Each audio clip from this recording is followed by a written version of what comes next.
ادبستان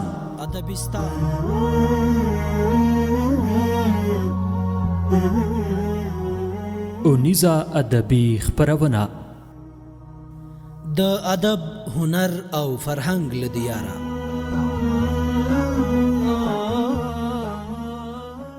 په دې خپرونه کې پر ادبي موضوعاتو سربیره مقالې، سپوږمۍ اصلي رنګ طلایی دی او نه اوبه په اوړي سړیږي او په ژمي تودیږي. لنډې کیسې په دربار کې له پخوا لا ډیر سیاست پوهان وو، نو نوموړی د آسونو د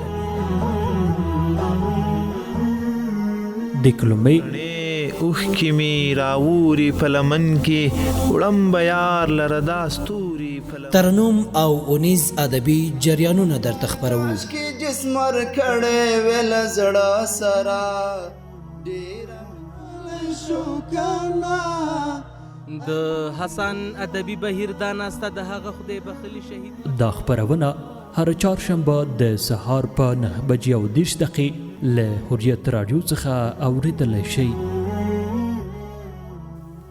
ادبستان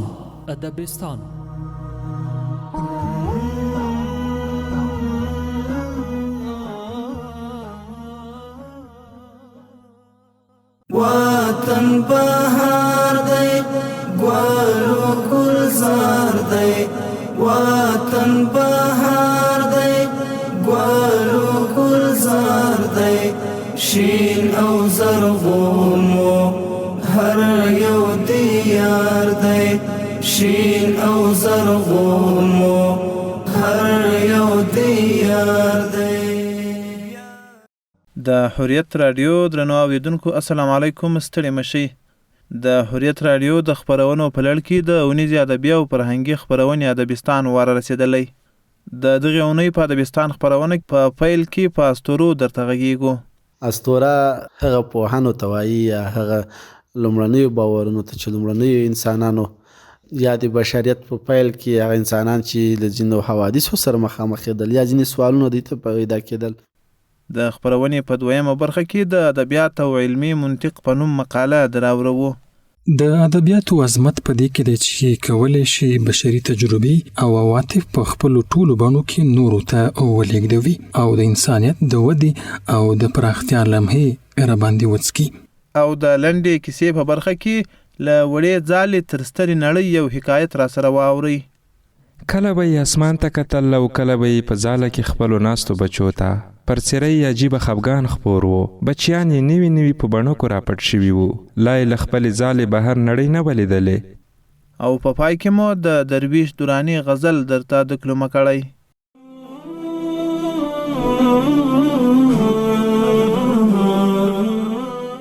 دنیاګۍ که مو درد سم سره را ټول کړي، دنیاګۍ که مو درد سم سره را ټول کړي، دومره لوی ترازو نشته چې دا طول کړي.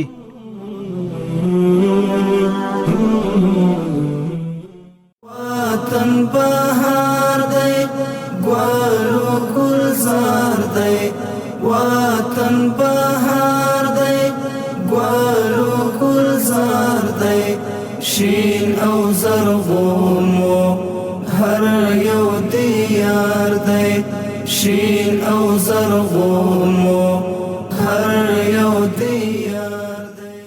درنو اوریدونکو د نن مرکې موضوع اسطوره ده. په اسطوره به ځوان لیکوال ګلرحمان ارمان راته غږیږي. ارمان صاحب ستړی مشه، په خیر راغلی. پیل یې د اسطورې له تعریف وکړئ. اسطوره څه ده؟ ډیره مننه، خوشحاله اوسې روان صاحب. اسطوره هغه پوهانو ته وایي یا هغه لومړنیو باورونو ته چې لومړنیو انسانانو یا د بشریت په پیل کې هغه انسانان چې له ځینو حوادثو سره مخامخ کېدل یا ځینې سوالونه دوی ته پیدا کېدل د طبیعت په برخه کې، نو دوی د دې لپاره یو ډول خپل خیالي علم رامنځته کوو، یو تخیلي حل لاره یا ځواب یې د خپل سوالونو ته پیدا کوو.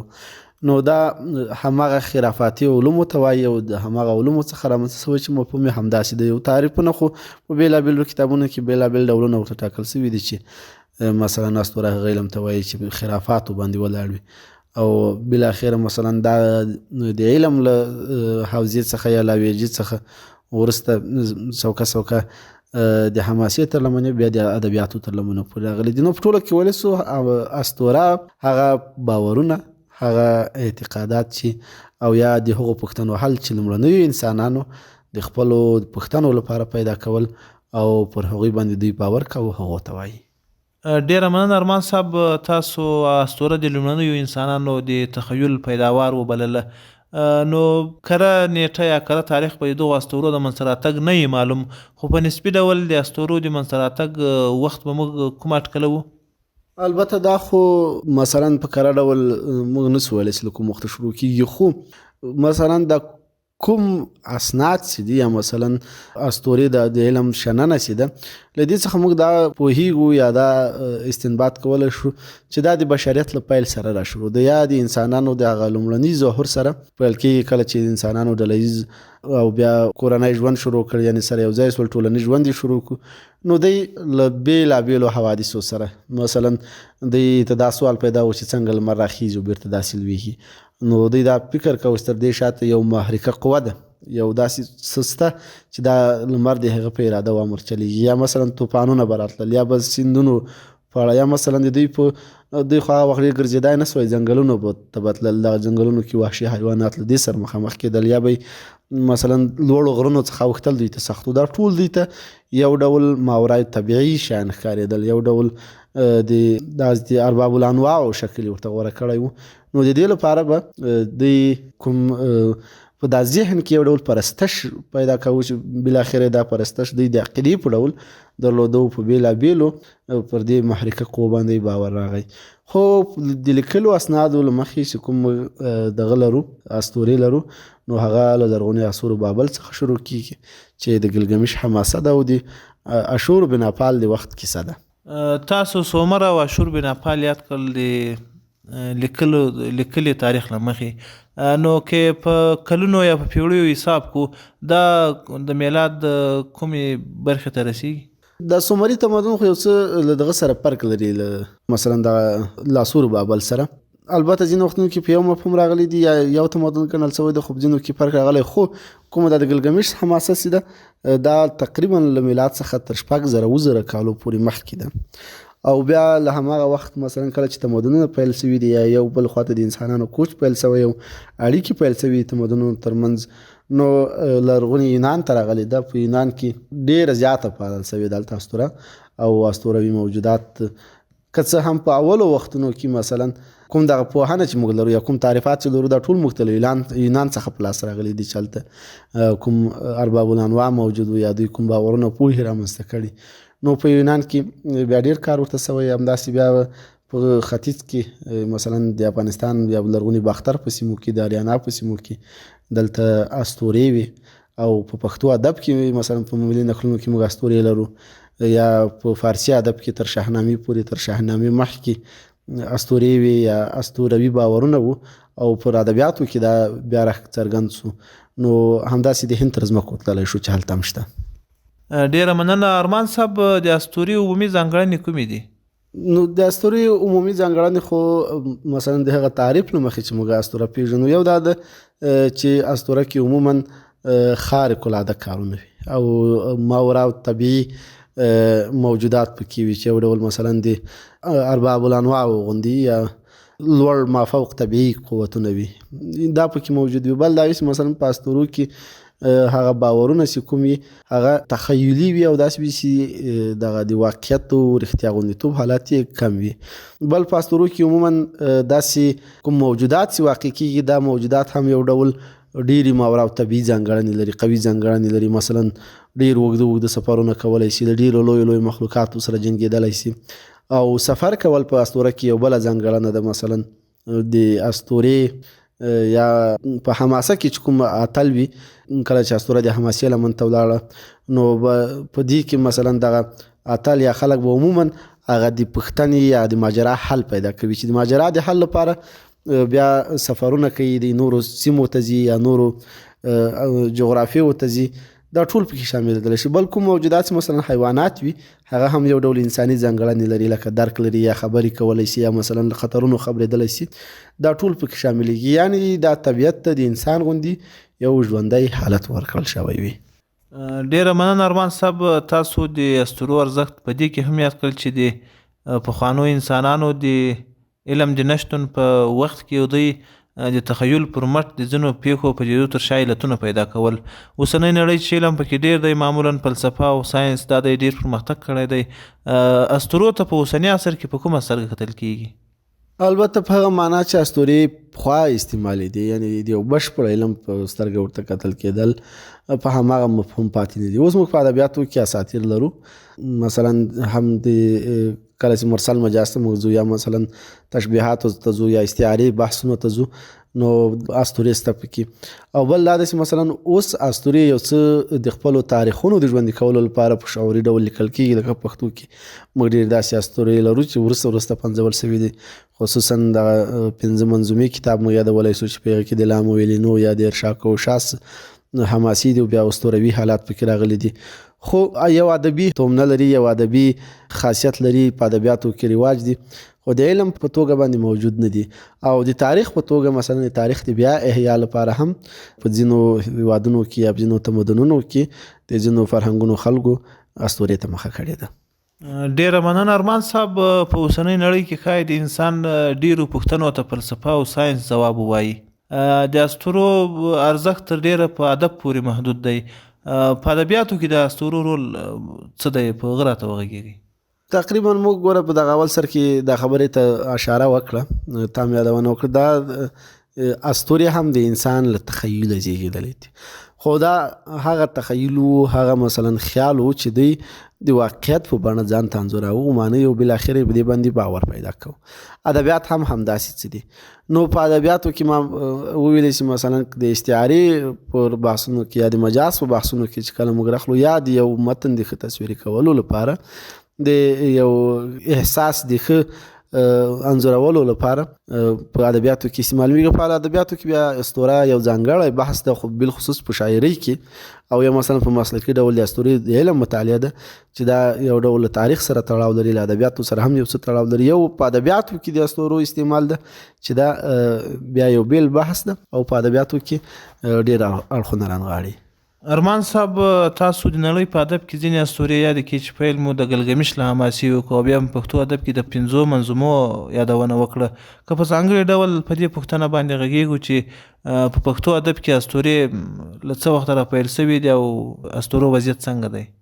دا د اسطورو په اړه وګوره داسې خبره دا عموما د هغه سیمې باورونه دي راخلي، بیا په شاعري کې راڅرګندېږي. او دا چې تر ډېره وخته پورې د باختر او د اریانا سیمه دا د یو ټول د باختري تمدن شریکه سیمه وه، شریکه جغرافیه وه. نو تر ډېره پورې د سیمې د جغرافیې دغه ټولې اساطیر یا اسطورې په فارسي ادب کې راښکاره سوي دي، چې مثلا هغه که په پښتنو پورې مربوط دي، که په نورو قومونو پورې، عموما د دې تمدن د جغرافیې اسطورې فارسي ادب کې راڅرګندې دي. لکه موږ په شاهنامه کې لیدلی سو، یا مثلا د دقیقي په اشعارو کې، یا په ځینې نور اشعارو کې. خو په پښتو ادب کې هم یو څه بیلګې شته. موږ ملي هندارې په نکلونو کې هلته اساطیري دغه لرو، پهلوانان لرو، یا مثلا زموږ د لرغوني ادب امیر کروړ چې ده، ده ته هم یو ډول اساطیري خصوصیت ورکړل سوی ده د مبالغې په شکل چې دی په 100 تنو سره جنګېده، چې یو ډول ستاینه ده. خو په مسلکي ډول سره دا د ملي هندارې په نکلونو کې هم لیدلی شو. او وروسته بیا چې کله استاد لیوال دغه 5 منظومې لیکلي دي، البته دا منظومې هم د تخیل نه دي چې استاد لیوال خپله لیکلي دي، دا د هغو کیسو چې دلته موجودې وي، مثلا د کوشاني دور یا د کوشاني امپراتوري وي، یا په نورستان کې هغه د هغه تمدن د لامو ویلینو هغه وي، یا مثلا د هرمند د سیند د غاړو چې کک او زرینه د پښتنو د سیمو 2 اتلان وو، د هغوی داستان دی.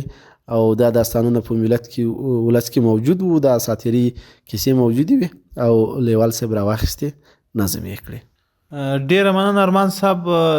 اسطورې او شاعري دواړه د تخیل زیږنده دي، او دا یو مهم بحث هم دی، اسطورې او شاعري د دوی ګډوله. د شعر او اسطورې بحث تر کومه ځایه رسیږي؟ آیا په شاعري کې د اسطورې شتون ډیر اړین دی، نه دی اړین؟ د دوی دواړو غاړه کول څنګه دي؟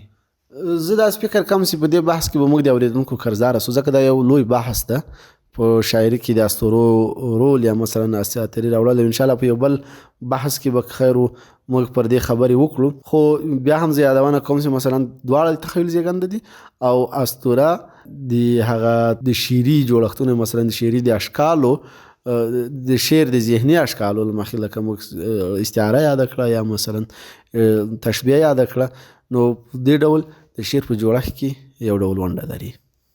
ډیره مننه ارمان صاحب چې راغلاست، وخت مو راکړ. کور دې ودان، خوشحاله اوسئ. ډیره زیاته مننه. ځوان لیکوال ګل الرحمن ارمان و په اسطوره راته غږېده. د بولابونو هر خواته راج دی، د ښایستونو هر خواته راج دی. اوس هم د ادبیات او علمي منطق مقاله اورو.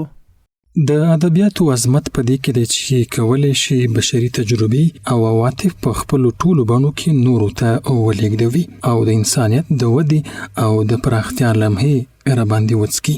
ادبیات موږ ته د جګړې، اکتشاف، مینې، د ورځني ژوند د یو اړخیزوالي، د سیاسي دسیسو، د ټولنیز طبقاتي ژوند، د مبتذلو انسانانو، هنرمندانو او د دنیا د اسرارو خبرې کوي. خو پوښتنه دا ده چې ادبیات کولی شي زموږ ژور او واقعي احساسات د سترو علومو په وړاندې بیان کړي؟ ځواب مو دا دی چې کولی شي. ادبیات له علم او پوهې سره ملګري دي. مثلا موږ یو بشپړ ادبي ژانر لرو چې علمي، تخیلي، انشا او جوړښتي بولو او له علم څخه تغذیه کیږي.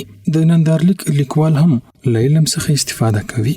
برشت په خپله ګالیله نومي نندارلیک کې خپل ټول ژور انتقادي لیدلوري د علمي مفکورو پر مټ وړاندې کوي.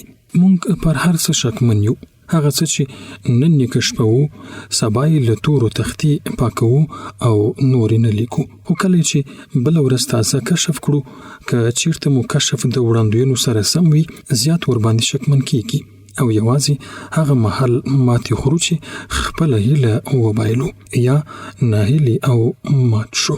د خپلو ټپونو د ټکور په تمه پاتې کیږو او همدا مهال خپل ډبرین روح ته وایو ښایي چې اصلي تېروتنه به زموږ وي. دا پورتنۍ خبر اصلا هغه ځواب دی چې د برشت نندارلیک په پای کې ګالیلیا اندریا ته ورکوي، ځکه چې هغه په بېصبرۍ سره غواړي چې د خپلو اندونو د تایید ننداره وکړي. د نړۍ ګڼ ستر عالمان او خپله ګالیله هم د خپلو اثارو د خپرولو لپاره هم د نړۍ د ادبیاتو کلاسیک اثار غني کړي او هم دغه اثار په علمي اثارو کې شمیرل شوي دي. خو یو شمیر سترو ادبي اثارو کې هڅه شوې ده چې په مخامخ ډول علمي نړۍ ته پام وکړي. د 20مې پیړۍ د پیل یو تر ټولو مهم او ځیرک ناول بې خاصیته سړی چې اتریشي روبرټ موزل لیکلی د هوا پیژندنې د خبرونو په بیان سره په ډیره ساده او ورځنۍ ژبه پیلیږي. دلته او د رومان په ټولو برخو کې کوښښ شوی چې له خپل نړۍ لید څخه کار واخلي او دا نړۍ لیدل په 19مه پیړۍ کې د علم د لویو لاسته راوړنو او د بریاو محصول دی. بریټانیوي شاعر او لیکوال جان ملټون د ورک شوي جنت اثر د لیکلو له لارې په یو ډول د همدې ننګونې هرکلی کوي. دغه په شعرونو کې داسې بیتونه شته چې د کوپرنیکي ماډل یا د لمر محوري په اړه چې هغه مهال یو فرضیه پوښتنه کوي. هغه په ډاګه وایي او پوښتي که چیرته لمر د عالم مرکز وي نو نور ستوري څه دي؟ که چیرته ورشاوخوا راګرځي د ګرځېدو پر مهال لاندې و باندې لاړ شي نو زموږ له نظره به ورک شي. د دورو یعنی د مدارونو په مسیر کې کله په اوج کې وي او کله ښکته او کله هم ورک شي. که همدا له لمر څخه ګرځېدونکې سیارې شپږ نه ووي نو څنګه؟ د ځمکې دغه سیاره چې داسې ساکن ښکاري رښتیا هم 3 متفاوت حرکتونه لري چې موږ یې نشو حس کولی.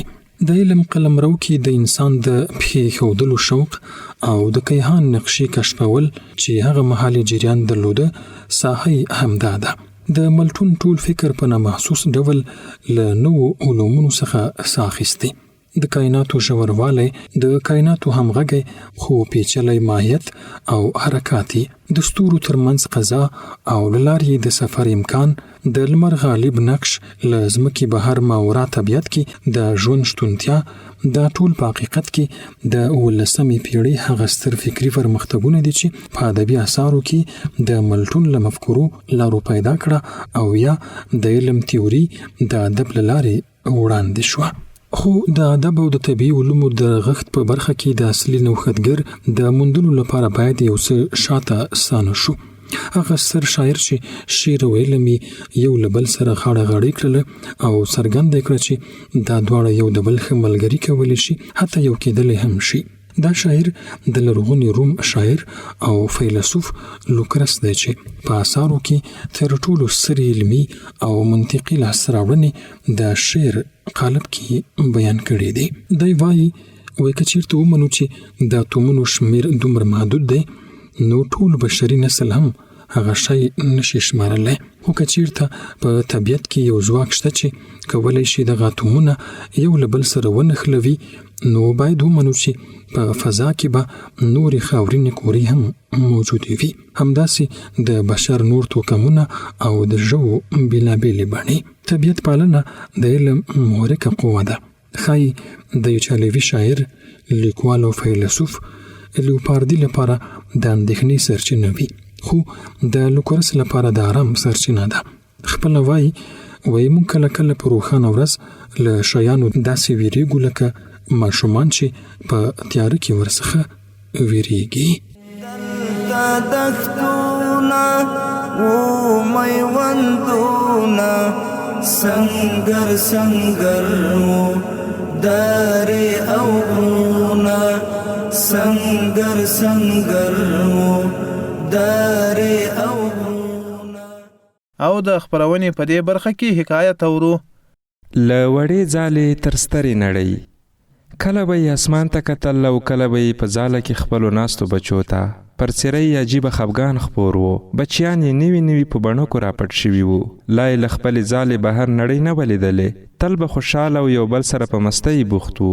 خو مور یې چې بهر نړۍ لیدلې وه او ژوند یې پکې کړی و، له دې ډېره وېرېده چې بچیان به یې په دې نړۍ کې څنګه ژوند او ګزاره کوي. مرغه ته یې مخ ور واړاوه، ورته ویې ویل مخکې له دې چې زموږ بچیان له خپلې ځالې ووځي او دې نړۍ کې ورګډ شي، باید خپلې ځینې تجربې ورسره شریکې کړو. هغوی ډېر معصوم او په خپلې نړۍ کې مست دي. باید د دې نړۍ له رازونو او په دې نړۍ کې د ژوند له هنرونو یې خبر کړو. هغه هم ورسره ومنله.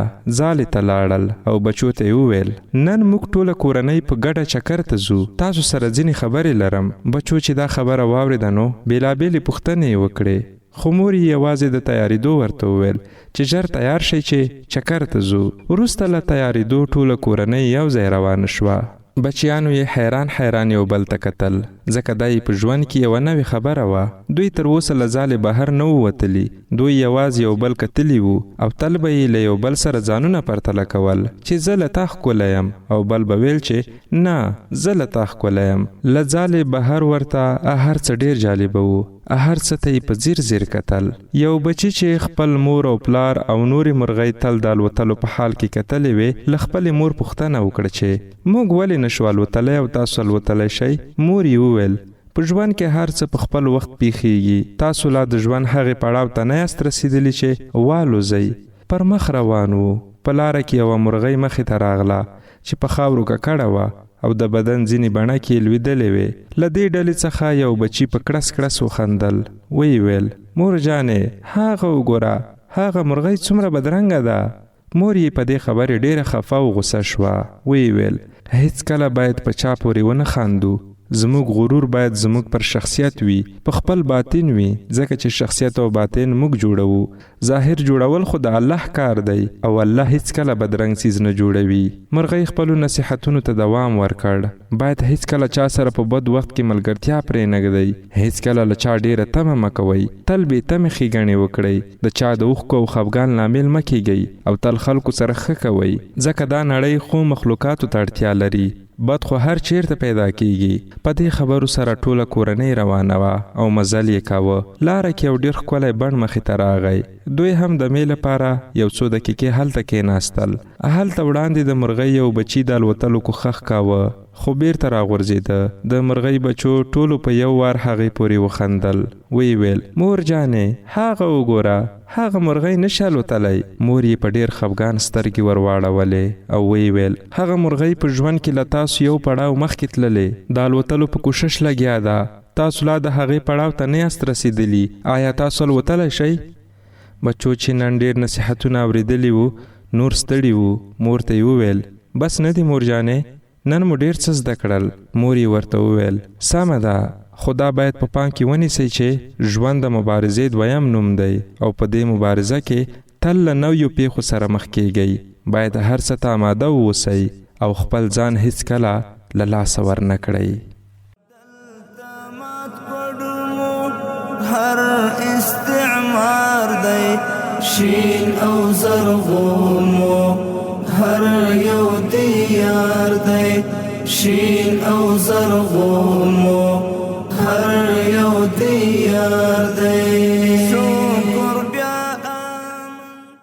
اوس هم ورځو او د درویش درانی غزل اورو.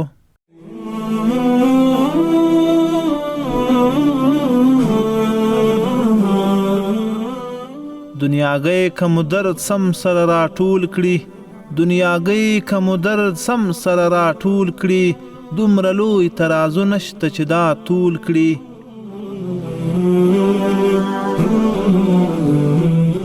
ترې ګلاب غوندې اغزي چاپېره نه دي، ترې ګلاب غوندې اغزي چاپېره نه دي، ارزښت کم دغه خبره د غاټول کړي.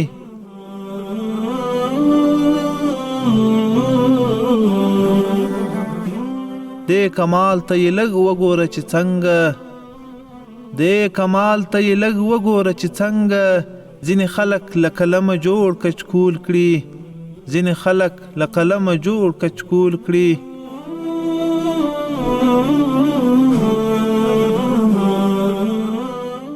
دا یو خوی دی سره ګډ د ښایسته و، دا یو خوی دی سره ګډ د ښایسته و، چې وخت راشي سترګې پټې په خپل بول کړي.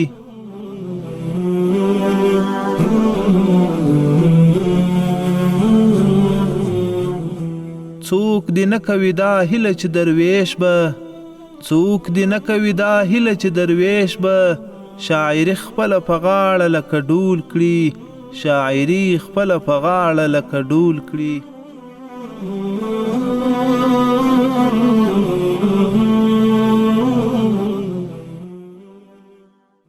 د دغې اونۍ ادبستان خپرونه پر همدې ځای پای ته رسیږي. تر بلې خپرونې ښې چارې.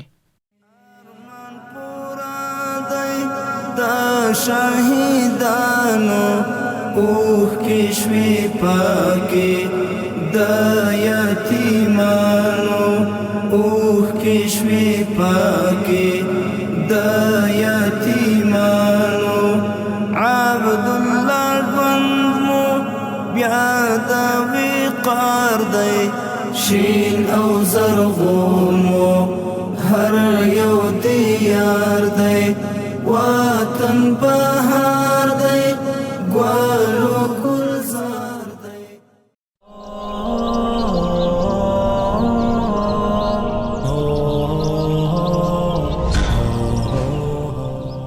ادبستان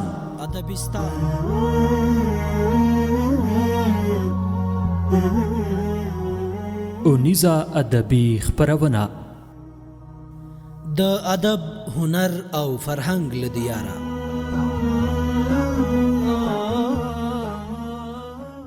په دې خپرونه کې پر ادبي موضوعاتو سربیره مقالې، د سپوږمۍ اصلي رنګ طلایي دی او نه اوبه په اوړي سړیږي او په ژمي تودېږي. لنډې کیسې په دربار کې له پخوا لا ډیر سیاست پوهان وو، نو نوموړی د آسونو د دکلمې اوښکې مې راوري په لمن کې، وړم به یار لره دا ستوري. ترنم او اونیز ادبي جریانونه درته خپروو. جسمر کړه ویل زړه سرا د حسن ادبي بهیر دا ناسته د هغه خدای بخلي شهید دا خپرونه هر چهارشنبه د سهار په 9:30 له حریت رادیو څخه اوریدلی شئ. ادبستان